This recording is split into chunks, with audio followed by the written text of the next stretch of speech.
Alô, varandeiros, pra você ligado na varanda mais famosa do Brasil, um grande abraço. Cheguei pra falar tudo sobre o Santos Futebol Clube, pra você que tá ligadinho no canal.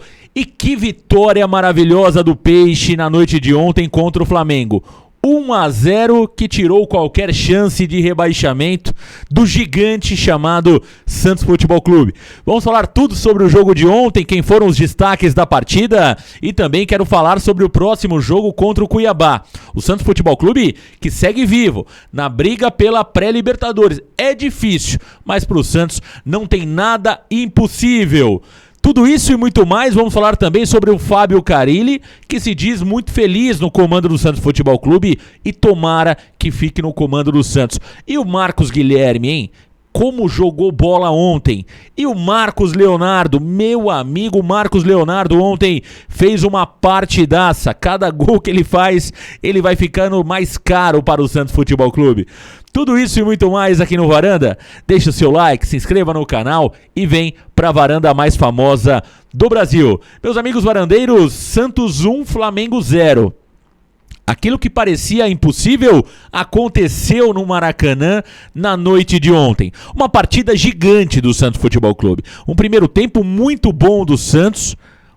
Ótimo primeiro tempo, aliás, falávamos no intervalo da partida, o Santos foi melhor que o Flamengo no primeiro tempo. É claro que o Flamengo teve boas chances, um gol anulado do jogador Pedro, né? Um gol que realmente estava impedido, né? O Mateuzinho estava impedido no momento que recebeu a bola pela direita, mas o Santos teve grandes oportunidades. O Santos teve uma oportunidade com o Marcos Leonardo, que chutou em cima do goleiro do Flamengo. O Santos teve outras oportunidades, uma com o Marinho, teve oportunidade também com o Lucas Braga. O Santos fez um bom primeiro tempo, sem sombra de dúvidas, mas o Flamengo era perigoso, era um jogo muito equilibrado. O Santos enfrentou o Flamengo de igual para igual, contou com uma noite não tão feliz do Pedro, nem do Gabigol, né? O Everton Ribeiro também não fez uma grande partida, mérito também da defesa do Santos Futebol Clube. O Camacho ontem marcou e marcou demais, marcou muito. O Camacho, o Lucas Braga, um monstro, jogando como ala pela esquerda, funcionou na marcação e o Lucas Braga tem uma força física impressionante. O Zanocelo não fazia um bom primeiro tempo, mas jogou demais no segundo tempo, né? Marcou muito no segundo tempo o garoto Vinícius Zanocelo e ainda perdeu um gol incrível dentro da área, né? Ele bateu forte e a bola acabou passando por cima do gol do Flamengo. Uma partida do Santos importante.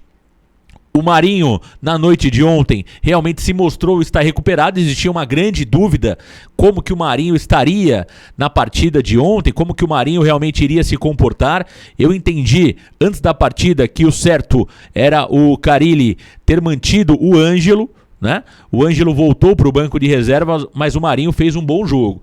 Claro que tecnicamente o Marinho não é um jogador brilhante neste momento, mas ontem ele se esforçou, ontem realmente ele correu demais e foi importante para a vitória do Santos. O Marinho estava apagado nos 10 primeiros minutos, eu até falei isso durante a transmissão, mas depois o Marinho realmente fez uma grande partida, né? O Marinho colaborou bastante, inclusive voltando para marcar. Realmente ontem o Marinho foi um capitão dentro de campo. É isso que a gente cobra do Marinho. E o Marcos Leonardo, novamente, uma estrela incrível desse jogador, né? Em 3 partidas, as últimas 3 partidas pelo Santos, ele marcou 4 gols. Portanto, é um dos nomes realmente que foram fundamentais para essa arrancada do Santos. E agora o Santos chega a 49 pontos no Campeonato Brasileiro e ainda está vivo na briga pela pré-Libertadores. Agora, o Santos, se ofensivamente ontem funcionou, né? O Marinho foi bem, o Marcos Leonardo também, o Lucas Braga, um gigante, jogando pela esquerda, Marcos Guilherme, muito polivalente, jogador versátil. Que jogada do Marcos Guilherme no gol do Santos Futebol Clube. O monstro João Paulo segurou lá atrás. O que pegou o João Paulo na noite de ontem foi impressionante. Olha que partida fez o João Paulo e com merecimento, né? porque realmente uma das grandes figuras do Santos no ano se chama João Paulo. É claro que ainda precisa melhorar a saída de bola e tem melhorado muito, sem sombra de dúvidas. Falamos com o Arzur na última semana e falávamos sobre isso, né? Que o João Paulo é um goleiro querido pelo torcedor santista, é garoto da base e realmente tem feito um grande trabalho em 2021. É sem sombra de dúvidas o principal nome do Santos no Campeonato Brasileiro. É o garoto João Paulo, que ontem fez defesas fantásticas mais uma vez no Maracanã. Foi uma verdadeira muralha o João Paulo. Sistema defensivo do Santos, o Boza fez uma boa partida, o Luiz Felipe também falhou naquele lance. Aliás, o Luiz Felipe, que acabou de alguma forma chutando ali, de forma estabanada, né? A bola acabou indo para trás naquele gol, no lance do Flamengo, que originou o pênalti do jogador Kaique Fernandes. Ele fez uma grande partida ontem. É claro que poderia aquele erro do Luiz Felipe ter culminado no gol de empate do Flamengo. Agora, repito, o que eu disse ontem durante a transmissão. O pênalti marcado a favor do Flamengo foi uma verdadeira vergonha, na minha opinião. Isso é pênalti de futebol brasileiro. Pênalti que é marcado conforme circunstância. Pênalti que é marcado conforme estádio, conforme camisa. O torcedor brasileiro está cansado de ver esse tipo de penalidade máxima sendo marcado de uma forma muito estranha. Tivemos depois vários lances parecidos e o Daronco mandou seguir a partida. Inclusive uma jogada na linha de fundo pela esquerda com o Ângelo, que claramente o Ângelo foi empurrado, muito mais escandaloso do que o pênalti marcado a favor do Flamengo, o Daronco mandou seguir. Ou seja, não tem o menor critério. Enquanto a arbitragem brasileira não for orientada que para marcar penalidade máxima não pode haver nenhuma dúvida, nós iremos continuar com uma fábrica de penalidades máximas no futebol brasileiro. É só puxar os jogos do Atlético Mineiro, é só puxar os jogos do Fluminense, do Flamengo. O que tem de pênalti estranho sendo marcado é uma barbaridade. Então o Daronco ontem foi muito mal no jogo. Aliás, a única coisa boa que o Daronco fez ontem foi dar o terceiro cartão amarelo para o Raniel. A única coisa boa que o Daronco fez ontem na partida, aliás, o Raniel que entrou mais uma vez muito mal. Raniel está suspenso e uma notícia não tão boa. O garoto Marcos Leonardo também levou o terceiro cartão amarelo na comemoração, né? Incrível. O jogador faz um gol, comemora com dancinha ao lado do garoto Ângelo e aí toma o cartão amarelo. Somente no futebol brasileiro acontecem essas situações. Mas enfim, Marcos Leonardo já fez a sua parte no Campeonato Brasileiro e agora vive a novela renovação contratual. O presidente Andrés Rueda deve se pronunciar nos próximos dias referente à renovação do garoto Marcos Leonardo. A informação que nós temos é que não está tão fácil assim. Algumas questões ainda permanecem sendo tratadas, como tempo de contrato e também multa rescisória. Também existe uma diferença entre o valor de luvas e o salário que o Marcos Leonardo pede ao Santos Futebol Clube. Portanto, existe sim diferenças entre a pedida do jogador e também aquilo que o Santos está ofertando pela renovação do Marcos Leonardo. É claro que o Santos vai ter que abrir o bolso.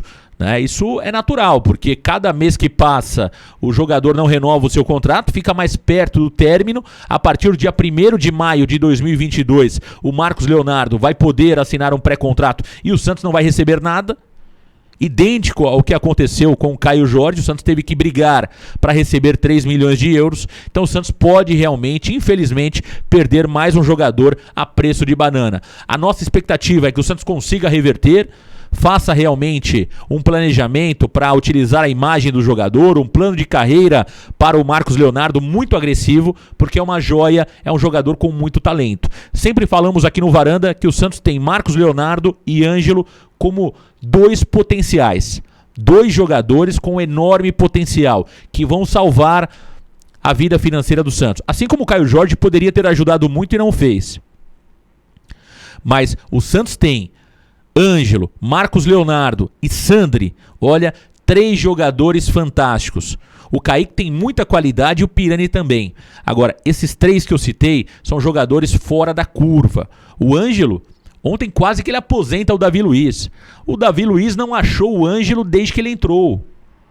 né? Então, olha a qualidade que nós temos, um garoto de 16 anos que joga no Maracanã, não sente o peso do estádio, não sente o peso da camisa gigante que é a do Santos Futebol Clube, de um adversário fortíssimo como o Flamengo, vai pra cima. O Ângelo em 10 minutos arrebentou com o jogo. O Santos tem o Sandri ainda, que é um jogador talentosíssimo, que vai ter um 2022 brilhante. Ou seja, é preciso ter muito carinho, muito cuidado com esses garotos da Vila. Agora, é preciso também que os empresários desses jogadores tenham consciência, né? Não é necessário, nesse momento, que o Marcos Leonardo faça o seu melhor contrato da sua carreira. Tem 18 anos apenas, vai com calma, né? Vai com calma. Então o Santos precisa ceder um pouco e o staff do Marcos Leonardo também precisa ceder. Bom, vamos torcer para que o Marcos Leonardo resolva a sua situação contratual com o Santos Futebol Clube.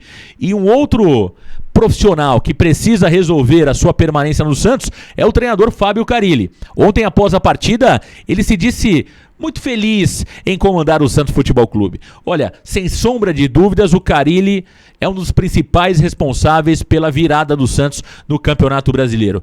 O principal responsável para mim tem nome: torcedor santista. Este é o principal responsável.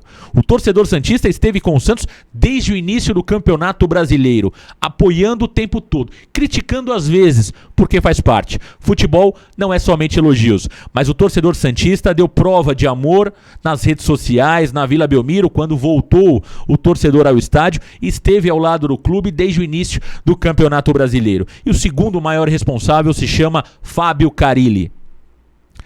É inegável que o Fábio Carille tem participação fundamental na campanha do Santos no Campeonato Brasileiro. Alguém tem dúvida que se o Santos mantivesse Fernando Previsível Diniz, estaríamos na segunda divisão? Eu acho que ninguém tem dúvida disso. O Fábio Carille conseguiu reerguer esse elenco do Santos Futebol Clube, mudar o motivacional, porque o Santos estava abalado emocionalmente com o Fernando Diniz, com aquela gritaria fora de campo exagerada, e realmente um time totalmente desorganizado. O Fábio Carille, de forma humilde, fechou o Santos com 3 zagueiros, organizou o sistema defensivo, deu mais segurança na parte de trás, achou uma posição para o Vinícius Anocelo no meio campo, achou uma posição para o Marcos Guilherme como ala, ora pela direita, ora pela esquerda, colocou o Lucas Braga como ala esquerdo, deu oportunidade para o Ângelo, que estava no elenco e não era utilizado pelo Fernando, fraco Previsível Diniz. Colocou o Marcos Leonardo, mesmo com toda a questão contratual em jogo. Então, Fábio Carille é, sem sombra de dúvidas, um dos principais responsáveis por esse momento do Santos Futebol Clube. E precisa ficar. Precisa ficar. O Santos precisa ficar com o Fábio Carille, porque ele é o cara certo para comandar o Santos em 2022. Essa questão que o Fábio Carille é retranqueiro, esqueçam isso. O Fábio Carille é inteligente e não retranqueiro. Ele joga de acordo com as peças que tem. E eu concordo plenamente com o Carille. Se eu tenho um gol, o adversário não tem nenhum, eu ganho o jogo. Essa é a grande verdade. Futebol é resultado. A estratégia correta é aquela que dá certo. E o Carille fez muito bem isso no Santos Futebol Clube. Então eu torço para que o Carille fique no Santos Futebol Clube. Um ponto importante: o torcedor santista não pode realmente se enganar com essa euforia pela vitória linda de ontem contra o Flamengo. A diretoria santista precisa ter em mente que se o Santos não contratar, o ano que vem vai ser muito complicado. Agora, é preciso ter claro também que o Santos tem bons valores, principalmente jovens valores, que o ano que vem, se o Santos conseguir colocar 3, 4 jogadores que possam realmente fazer a diferença, o Santos vai ter um time muito forte em 2022. É isso, meus amigos varandeiros. Curta, compartilha, deixa seu like, deixa seu comentário aqui no Varanda Futebol Debate, porque daqui a pouquinho estarei ao vivo no programa Santos Total. Rebaixamento não é para time gigante como o Santos Futebol Clube. Grande abraço, valeu galera, tchau!